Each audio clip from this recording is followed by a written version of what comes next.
Hello students, आज की video में आपका स्वागत है।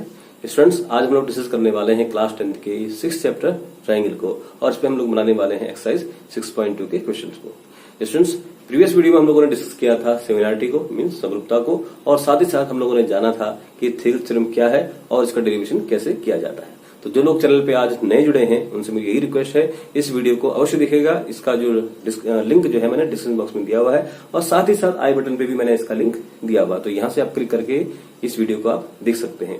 जब आप इस वीडियो को देखेंगे उसके बाद ही आज का जो वीडियो है इसको अच्छे ढंग से आप समझ पाएंगे। हालांकि आज की वीडियो में भी मैं आपको जो है थेल्स थ्योरम का हल्का सा इंट्रोडक्शन जरूर दूंगा। तो चलिए ज्यादा हम समय वेस्ट नहीं करते हैं और आज का वीडियो हम स्टार्ट करते हैं।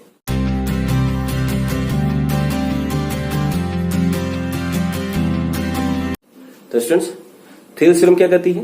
थेल्स थ्योरम क्या कहती है देखिएगा। थेल्स थ्योरम कहती है कि किसी भी एक त्रिभुज के किसी एक साइड के समांतर हम रेखा खींचें। अगर हमने ये रेखा खींची, अगर हमने ट्रायंगल हमारे पास ये ए बी सी, इसके समांतर हमने एक रेखा डीई ड्रॉ कर दी है, तो डीई जो है वो रिमेनिंग टू साइड्स को ए बी और एसी को इक्वल रेशियो में डिवाइड करती है। लेकिन कब डिवाइड करेगी? जब डीई किसके पैरेलल हो? बीसी के पैरेलल हो, समांतर हो, तब इनकी जो साइड का रेशियो होगा क्या कि एडी ओवर डीबी ये किसके बराबर होगा? वो होगा एई ओवर ईसी के बराबर होगा। लेकिन ये कब होगा? जब हमें कंडीशन ये गिवन है कि DE should be parallel to BC, कि डीई बीसी के पैरेलल है, तब जाके इनका रेशियो क्या होगा? इक्वल होगा। अगर डीई बीसी के पैरेलल नहीं है तो इनकी ये साइड का रेशियो इक्वल नहीं होगा। जिस क्लियर है? ये थेल्स थ्योरम कहती है। अब थेल्स थ्योरम का कन्वर्स क्या कहता है? थेल्स थ्योरम का कन्वर्स कहता है कि अगर जो साइड का जो रेशियो है, रिमेनिंग टू साइड्स का जो रेशियो है, अगर वो इक्वल हो जाए तो जो लाइन हमने ड्रॉ करी है वो थर्ड साइड के पैरेलल होगी। ठीक है नहीं? हम यहां से इधर को चले और उसके बाद यहां से ऊपर चले, दोनों बराबर होना चाहिए। माने आपका डी जब पैरेलल होगा बीसी के तब ये साइड का रेशियो इक्वल होगा। उसका उल्टा क्या है? जब साइड का रेशियो इक्वल होगा तो ये जो डी क्या होगा? बीसी के पैरेलल होगा। ये हमें याद भी रखना है और ये इसकी डेरिवेशन भी हमने जानने हैं। तो इनका जो हमने डिराइव किया है ये प्रीवियस वीडियो में किया हुआ है, तो आप उसको वहां से देख सकते हैं। तो चलिए अब हम आते हैं एक्सरसाइज के अंदर। तो देखिए क्वेश्चन में क्या कह रहा है। तो क्वेश्चन आपके सामने है, ये फिगर हमारे सामने बने हुए। तो इसमें देखिए क्या कह रहा है कि अगर आकृति में डी पैरेलल बीसी, तो मतलब डी किसके पैरेलल है? बीसी के पैरेलल है। यहाँ पर डी किसके पैरेलल है? बीसी के पैरेलल है। तो फर्स्ट फिगर में क्या कह रहा है? ईसी, फर्स्ट फिगर में इसका मान ज्ञात करने को कहा जा रहा है, इसको मैंने मान लेता हूं एक्स। और दूसरे में एडी का मान ज्ञात करने को कहा जा रहा है, एडी का है ये, तो उसको भी मैं मान लेता हूं एक्स। तो जो हमने अभी थेल्स थ्योरम पढ़ी थी उसी का ही सीधा सीधा एप्लीकेशन इसके अंदर है। तो हम उसको कैसे ज्ञात करेंगे? इनका मान, किसका मान? ईसी व एडी का मान हम कैसे ज्ञात करेंगे? तो जरा देखिएगा। तो फर्स्ट वाले में देखिएगा तो हम थेल्स थ्योरम से देखिएगा। तो थेल्स थ्योरम से, तो थेल्स थ्योरम से हमने क्या देखा? हमने कि जब डीई पैरेलल होगा बीसी के तो इनकी जो साइड का जो रेशियो है क्या? एडी ओवर डीबी ये किसके बराबर होना चाहिए? ये बराबर होना चाहिए एई ओवर ईसी के। ठीक है जी। अब इसे वैल्यू पुट अप कर लीजिए। तो एडी की वैल्यू में कितना गिवन है? 1.5 सेंटीमीटर। डीबी की वैल्यू में कितना है? 3 सेंटीमीटर। एई कितना गिवन है हमें? 1 सेंटीमीटर। और ईसी कितना हमने जिम किया? वो हमने जिम किया एक्स। अब इसको डिवाइड करने का है सिंपल से। तो आप जानते हैं इससे हमने इसको डिवाइड किया कितने टाइम आएगा? 2 टाइम्स, क्योंकि जब 1.5 से हम 3 को भाग करेंगे तो 2 बार जाएगा। इस ढंग से अब क्या बना हमारे पास? यहाँ पर 1/2 equal to 1/1 centimetre over X. ध्यान दीजिएगा यहाँ पर सेंटीमीटर भी कंसीडर हो जाएगा। अब क्रॉस मल्टीप्लाई करिएंगे तो क्या मिलेगा हमें? एक्स से इसकी मल्टीप्लाई करिए एक्स के 1 के साथ तो एक्स, और 2 की मल्टीप्लाई करिए 1 के साथ तो 2 बन जाए 2 सेंटीमीटर। तो एक्स का वैल्यू कितना मिला हमें? 2 सेंटीमीटर हमें मिल गया। इसी प्रकार हमने वैल्यू किसकी फाइंड करनी है? सेकेंड फिगर में देखिएगा। सेकेंड फिगर में वही कह रहा है कि डी पैरेलल है बीसी के। जब डी पैरेलल बीसी के है तो वो भी वही चीज आ जाएगी। तो एडी अपॉन डीबी ये किसके इक्वल हो जाएगा? ये हो जाएगा ए ओवर ईसी के इक्वल हो जाएगा। ठीक है नहीं? बिल्कुल वही। अब एडी का वैल्यू कितनी हमने जिम करी है? वो एक्स है। और डीबी कितना गिवन है? 7.2 सेंटीमीटर। और एई कितना हमें गिवन है? 1.8 सेंटीमीटर। ईसी कितना गिवन है? 5.4 सेंटीमीटर। अब यहां से कर लीजिए क्रॉस मल्टीप्लाई। तो एक्स इसको लेके चले जाइए इधर, तो डेसिमल से डेसिमल यहां से उठा दो आप। ठीक है नहीं? तो ये हमारे पास कितना मिल गया? और 18 बन जाए 18 3 जा कितना? 54 हो गया हमारे पास। तो क्या हो गया? 1/3 और सेंटीमीटर सेंटीमीटर में अपना कैंसिल हो जाएगा इंटू 7.2 सेंटीमीटर। तो 3 से जब इसको डिवाइड करेंगे तो कितना आ जाएगा? 2.4। तो x इक्वल टू कितना आ गया 2.4 सेंटीमीटर। तो x एक्चुअली था क्या, x था यहाँ पर AD, तो AD की वैल्यू हमने फाइंड करी 2.4 सेंटीमीटर। और इस क्वेश्चन में क्या था, AD x किसका मान था, ये था EC का मान, तो EC की वैल्यू हमने फाइंड कर ली 2 सेंटीमीटर। आई होप ये क्लियर हो गया होगा, ये समझ में आपको आ गया होगा। अब हम बढ़ते हैं नेक्स्ट क्वेश्चन की तरफ, जरा देखिएगा नेक्स्ट क्वेश्चन क्या है। तो स्टूडेंट्स क्वेश्चन हमारे सामने है, जरा देखिएगा कि अगर आकृति में LM समांतर BC दिया हुआ है और LN समांतर CD दिया हुआ है। ध्यान दीजिएगा LM कहाँ, तो ये LM है, ये वाला पोर्शन ये समांतर है किसके, BC के। BC का है ये, इसके समांतर है। और सेकंड में क्या कह रहा है, LN समांतर है, उसके बाद कह रहा है ये वाला पोर्शन जो समांतर है किसके, ये है CD के समांतर है, ये वाला पोर्शन इसके समांतर है। ओके, तो आपको क्या कह रहा है, सीधी कीजिए कि AM upon AB is equal to AN upon AD, इसके बराबर है। ध्यान, ठीक है नहीं, तो ध्यान दीजिएगा इसमें क्या कह रहा है कि AM कहाँ है, AM तो यहाँ था, AB क्या है, AB पूरा है। इसी ढंग से में क्या AN कहाँ है, ये रहा, और AD कहाँ है, AD पूरा है। जी समझ रहे आप, तो उसको हमने प्रूव करना है। कैसे प्रूव करेंगे, तो ध्यान दीजिएगा। आपको फर्स्ट में देखिए, फर्स्ट केस हमारे पास यहाँ पर है, केस फर्स्ट क्या दिया है कि जब हमारे पास गिवन है कि LM समांतर है किसके, BC के समांतर है। ध्यान दीजिएगा, जब ये वाला पोर्शन ये LM समांतर है BC के, तब खाली इसको देखेगा, इस फिगर को, इस ट्रायंगल को देखिएगा। कौन सा ट्रायंगल, ACB को ट्रायंगल को देखिएगा। नीचे वाले को आप थोड़ा देख ले, भूल जाओ कि नीचे कुछ है।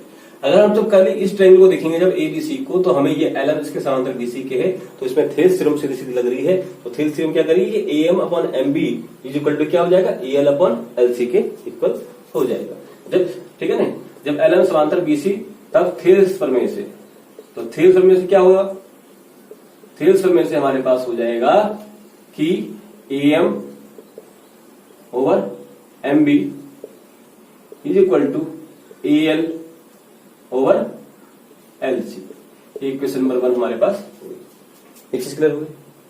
सेम चीज केस सेकंड में देखिएगा। केस सेकंड, जब हमें क्या गिवन है कि LN, जब LN हमारे पास जो गिवन है वो समांतर है CD के, तब थेल्स में से क्या हो जाएगा, इसी ढंग से जैसे हमने रेशियो ऊपर निकाला, बिल्कुल ऐसे ही रेशियो हमें इसमें भी निकालना है। तो जरा बताइएगा, तो क्या बनेगा, तो थेल्स में से बन जाएगा आपके पास ये AL ओवर LC, यहां से AL over LC equal to AN over NDK। Okay, AN over NDK, ये क्वेश्चन नंबर 2 में मिल गया। ये चीज क्लियर होगी। तो इक्वेशन फर्स्ट हमने निकाल दी, इक्वेशन सेकंड हमने निकाल दी। तो इक्वेशन फर्स्ट का देखिए राइट पार्ट क्या है, AL ओवर LC, सेकंड का लेफ्ट पार्ट क्या है, AL ओवर LC, दोनों कैसे हैं, सेम। तो इक्वेशन फर्स्ट और सेकंड से मैं लिख सकता हूं AM upon MB equal to AN upon NDK।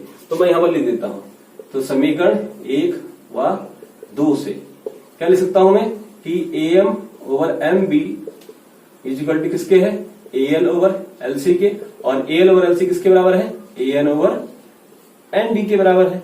ठीक, यहां से मैं क्या निकाल सकता हूं रिजल्ट, यहां से मैं रिजल्ट निकाल सकता हूं कि AM upon MB is equal to AN over ND।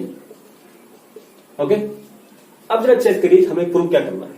देखिए प्रूव आपको करना है AM अपॉन AB प्रूव करना है। तो AM तो हमारे पास है, हमारे पास MB है, हमें क्या करना है, MB की जगह लाना है AB।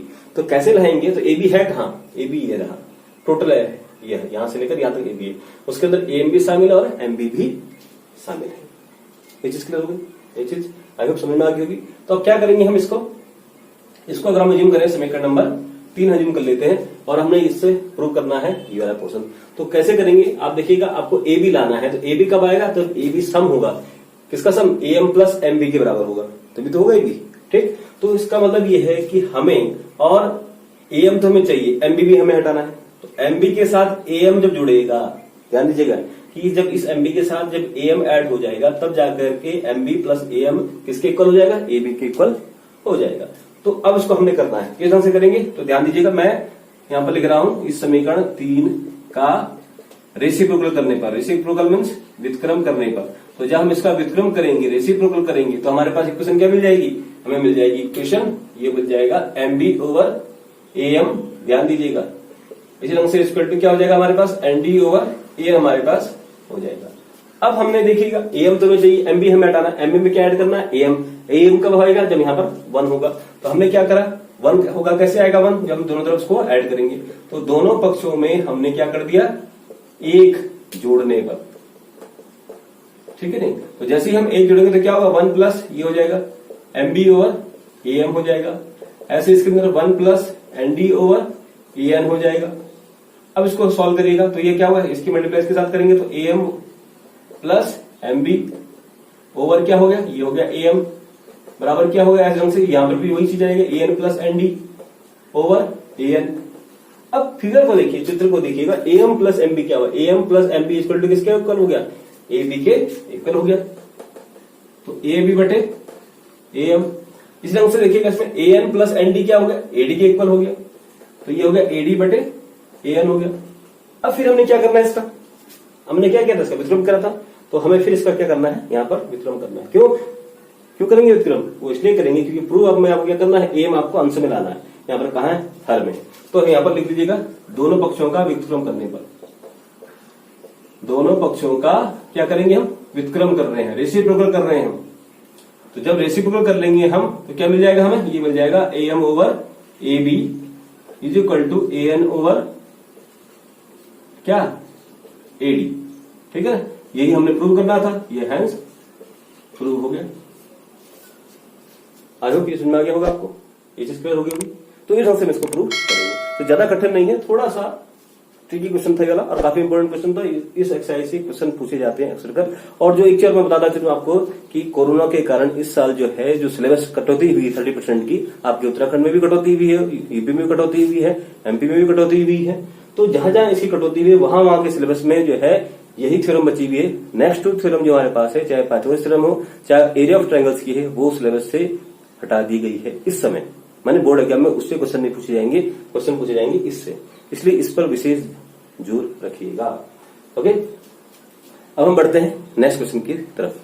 तो स्टूडेंट्स, नेक्स्ट क्वेश्चन हमारे सामने है, तो देखिएगा क्वेश्चन क्या है।